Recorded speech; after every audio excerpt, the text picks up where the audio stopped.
আজ এইচএসসি পরীক্ষা ছিল। নেট দুনিয়া একটা নিউজ খুবই ভাইরাল হলেও খুবই দুঃখজনক। একটা বাচ্চা মেয়ে, তার মা স্ট্রোক করেছে।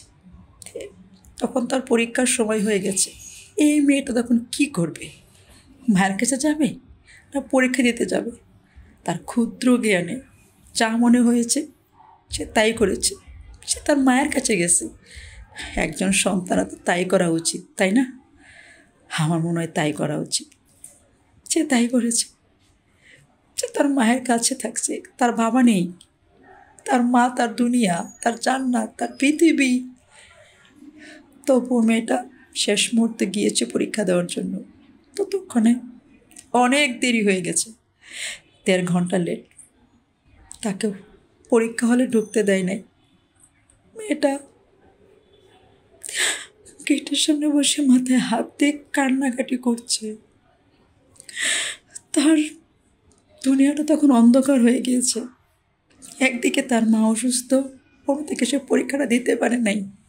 মানে একটা বছর লস। এটা একটা শিক্ষার্থীর জন্য তো অনেক বড় কষ্টদায়ক বিষয়। আমি একটা মা, আমি বুঝতে পারছি এটা কতটা কষ্টদায়ক। তাই আমি শিক্ষা বোর্ড সবার কাছে, সব স্যারদের কাছে, আপনাদের কাছে আমি একটা মা হয়ে রিকোয়েস্ট করছি, মেয়েটা যে পরীক্ষাটা দিতে পারে নাই, প্লিজ আপনারা তাকে ওই পরীক্ষাটা দিবার একটু ব্যবস্থা করুন। বাকি পরীক্ষাগুলো হয়তো মেয়েটা দিবে, কিন্তু একটা পরীক্ষার জন্য তো সে পাস নাও করতে পারে। তার মা তো আপনাদেরকে রিকোয়েস্ট করতে পারছে না, কারণ তিনি অসুস্থ।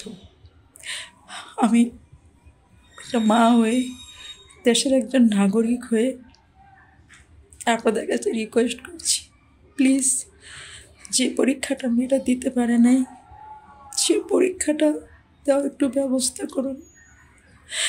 মেয়েটার জন্য আমার খুব খারাপ লাগছে, কারণ তার মা অসুস্থ। মা না থাকলে সন্তানের কেমন লাগে সেটা আমিও বুঝি, কারণ আমার মা নেই।